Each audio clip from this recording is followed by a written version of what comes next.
नमस्कार विद्यार्थियों, मैं अनिल कुमार सैनी, सहायक आचार्य राजकीय विधि महाविद्यालय चूरू। आज इस वीडियो श्रृंखला के अंतर्गत हम चर्चा करेंगे सिविल प्रक्रिया संहिता 1908 के आदेश 37 के बारे में। आदेश 37 जो कि संक्षिप्त प्रक्रिया के बारे में बताता है कि संक्षिप्त प्रक्रिया क्या है तथा इसमें कौन से मामले हैं वो इसमें आते हैं तथा उसकी प्रक्रिया क्या होती है। तो हम प्रारंभ करते हैं इसके संक्षिप्त प्रक्रिया के बारे में कि कौन कौन से न्यायालय हैं जहां पर वाद संक्षिप्त प्रक्रिया से संबंधित जो वाद हैं वो किए जा सकते हैं और उनका विचारण किया जा सकता है। तो वे न्यायालय जहां वाद संस्थित किए जा सकेंगे, तो सबसे पहले है जो न्यायालय है वो है उच्च न्यायालय, यानी कि हाई कोर्ट के अंतर्गत संक्षिप्त प्रक्रिया से संबंधित मामलों के बारे में वाद संस्थित किए जा सकेंगे। दूसरा है नगर सिविल न्यायालय। नगर सिविल न्यायालय के अंतर्गत वो न्यायालय आते हैं जो कि अपने जो डिस्ट्रिक्ट हेडक्वार्टर पर जो भी न्यायालय होंगे, जैसे सिविल न्यायालय के अंतर्गत जैसे सिविल न्यायाधीश वरिष्ठ खंड है, सिविल न्यायाधीश कनिष्ठ खंड है तथा जिला न्यायालय, ये सभी न्यायालय नगर सिविल न्यायालय के अंतर्गत आते हैं। तीसरे जो न्यायालय हैं वो है लघुवाद न्यायालय। लघुवाद न्यायालय में भी संक्षिप्त प्रक्रिया से संबंधित वाद संस्थित किया जा सकता है। और अन्य न्यायालय जो उच्च न्यायालय ने अगर किन्हीं निबंधनों के अधीन किन्हीं न्यायालयों को नियुक्त किया है या कोई ऐसे न्यायालय हैं जो उच्च न्यायालय द्वारा निर्धारित किए गए हैं कि इन न्यायालयों में भी संक्षिप्त प्रक्रिया से संबंधित वाद है वो लाया जा सकेगा या उसमें वाद संस्थित किया जा सकेगा। अब बात आती है कि ये तो न्यायालय हैं, इनमें संक्षिप्त प्रक्रिया से संबंधित वाद प्रस्तुत किया जा सकता है और विचारण हो सकता है। अब बात आती है कि वे कौन से मामले हैं जिनमें संक्षिप्त प्रक्रिया से संबंधित विचारण किया जा सकता है। तो कुछ मामले ऐसे हैं जिनमें ही संक्षिप्त प्रक्रिया से संबंधित मामले विचारण हो सकता है, अन्य मामले हैं उन संक्षिप्त प्रक्रिया से संबंधित विचारण नहीं हो सकता है। तो पहले वो मामले हैं, इसमें है विनिमय पत्र एक्सचेंज जो लेटर है, उसमें वचन पत्र और हुंडियों के आधार पर जो भी वाद हैं, विनिमय पत्र, वचन पत्र और हुंडियों के आधार पर जो भी वाद हैं, उन वादों में संक्षिप्त प्रक्रिया से संबंधित वाद है वो प्रस्तुत किया जा सकता है। दूसरे हैं ऐसे वाद जिनमें परिनिर्धारित राशि हो या ऋण का मामला हो। जैसे कोई मान लो कि कोई ऐसा मामला हो जिसमें पहले से ही निर्धारित किया गया हो कि हाँ इतनी राशि से संबंधित अपना वाद संस्थित किया जा सकता है, या कोई ऐसा कोई ऋण हो जो एक व्यक्ति द्वारा दूसरे व्यक्ति को दिया गया हो और जो पहले से निर्धारित हो कि 5,000 रुपये का है, 10,000 का है, 15,000 का है, 20,000 का है, कितना भी जो ऋण है उनसे संबंधित जो मामले हैं वो संक्षिप्त प्रक्रिया के अंतर्गत है वो निर्धारित किए जा सकते हैं। लेकिन ऐसे जो मामले होंगे उनमें वो तभी संस्थित किए जा सकते हैं जब निम्न चीजें इसके अंतर्गत सम्मिलित हों।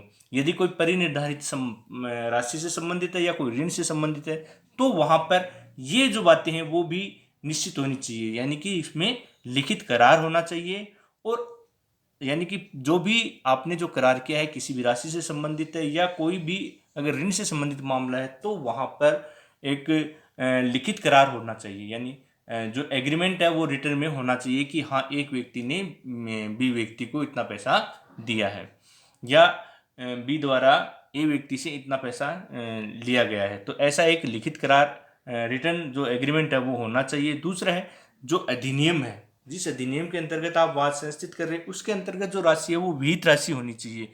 यानी ये नहीं हो कि जो अधिनियम में प्रेस्क्राइब की हुई है कि हाँ इतनी राशि तक के ही वाद के मामले इसमें चल सकते हैं, तो वहां तक के ही मामले इसमें होने चाहिए, उससे ज़्यादा राशि के उसमें नहीं हो सकती। कोई प्रतिभूति या जो परिनिर्धारित राशि के लिए हो, ऐसी कोई प्रतिभूति हो जो पहले से ही कोई निर्धारित राशि के लिए हो कि ठीक है अगर इस व्यक्ति ने इतना अगर पैसा नहीं दिया है, किसी भी निर्धारित मापदंड के अनुसार कोई पैसा है वो नहीं दिया है, तो उसके लिए उसको प्रतिभूति इतनी श्योरिटी उसको देनी पड़ेगी। तो ऐसा भी कोई प्रतिभूति है वो, तो ऐसे जो भी मामले होंगे उनमें संक्षिप्त प्रक्रिया से संबंधित वाद है वो चल सकता है या उसमें संक्षिप्त प्रक्रिया से मामले का निपटारा किया जा सकता है।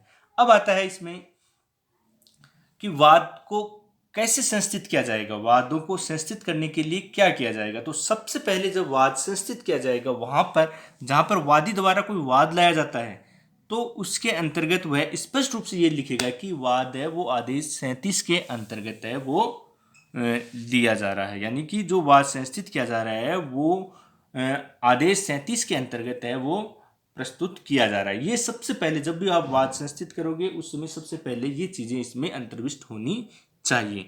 दूसरी बात इसमें यह होनी चाहिए कि यह जो वाद जो प्रस्तुत किया गया है वो इसी आदेश के में ही इसका अनुतोष समाविष्ट है, इससे भिन्न किसी भी आदेश में अनुतोष नहीं मांगा गया है।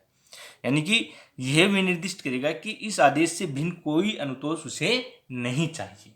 तीसरी इसमें जो बात है वो ये है कि जो संबंध का प्रारूप होगा वो वैसे होगा, फॉर्म है वो कैसा लगेगा, प्रारूप कैसा होगा, फॉर्म 4 होगा और परिशिष्ट उसका ख होगा। उसी के अंतर्गत है आपको संचित प्रक्रिया से संबंधित वाद हैं उनको प्रस्तुत करना होगा, उनको संस्थित करना होगा।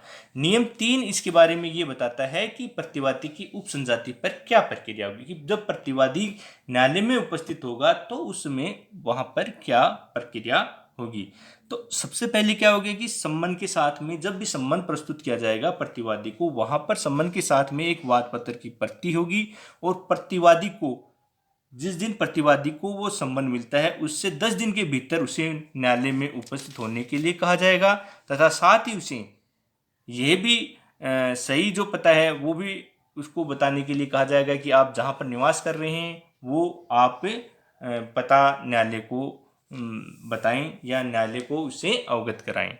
यदि प्रतिवादी अनुपस्थित रहता है तो यह समझा जाएगा कि उसने जो वाद है वो स्वीकार कर लिया है, तथा संबंध में जो भी वर्णित जो भी राशि है वह वादी को दे दी जाएगी, यानी उसके विरुद्ध जो भी प्रतिवादी है उसके विरुद्ध है वो डिक्री पारित कर दी जाएगी। और यदि मान लो जब प्रतिवादी न्यायालय में उपस्थित होता है तो उसे इसकी सूचना दी जाएगी कि हाँ आपके विरुद्ध है इस मामले में वाद संस्थित किया गया है। वादी प्रतिवादी को फॉर्म नंबर 4A के अंतर्गत संबंध देगा। इसकी मियाद अवधि है वो आपकी 10 दिन की होगी, इससे अधिक नहीं हो सकती है। प्रतिवादी जो है वो 10 दिन के भीतर उपस्थित होगा और अपनी प्रतिरक्षा करेगा। न्यायालय प्रतिरक्षा का प्रतिवादी को उचित अवसर देगा, यानी न्यायालय है वो उसको पूर्ण रूप से सम्मान अवसर देगा कि प्रतिवादी न्यायालय में उपस्थित हो और उसका जो भी वाद पत्र उसके विरुद्ध प्रस्तुत किया गया है उसका वो जवाब दे।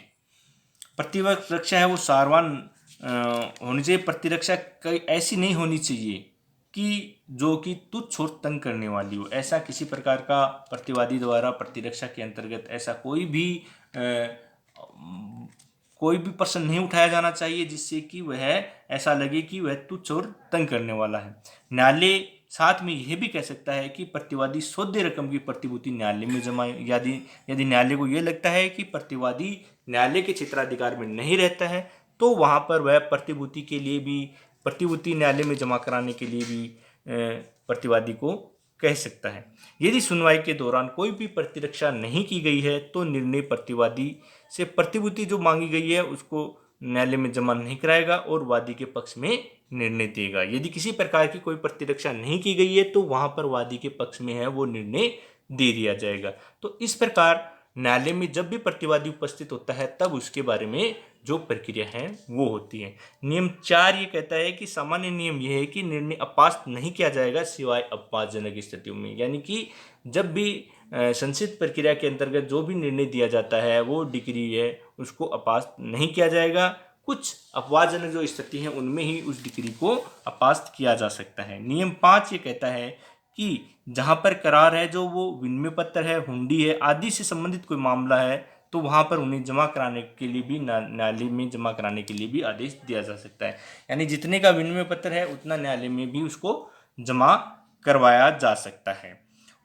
नियम 6 ये कहता है कि खर्च की वसूली उस व्यक्ति से होगी जो व्यक्ति यानी प्रतिवादी है जिसके विरुद्ध डिक्री पारित की जाती है उससे खर्च की वसूली की जाएगी। नियम 7 ये कहता है कि केवल विनिमय पत्र है या हुंडी है या वचन पत्र उनसे संबंधित मामलों में ही संचित प्रक्रिया अपनाई जाएगी। अन्य जो मामले हैं उनमें वैसे ही प्रक्रिया अपनाई जाएगी जैसे कि सामान्य वादों में प्रक्रिया अपनाई जाती। ये नहीं कि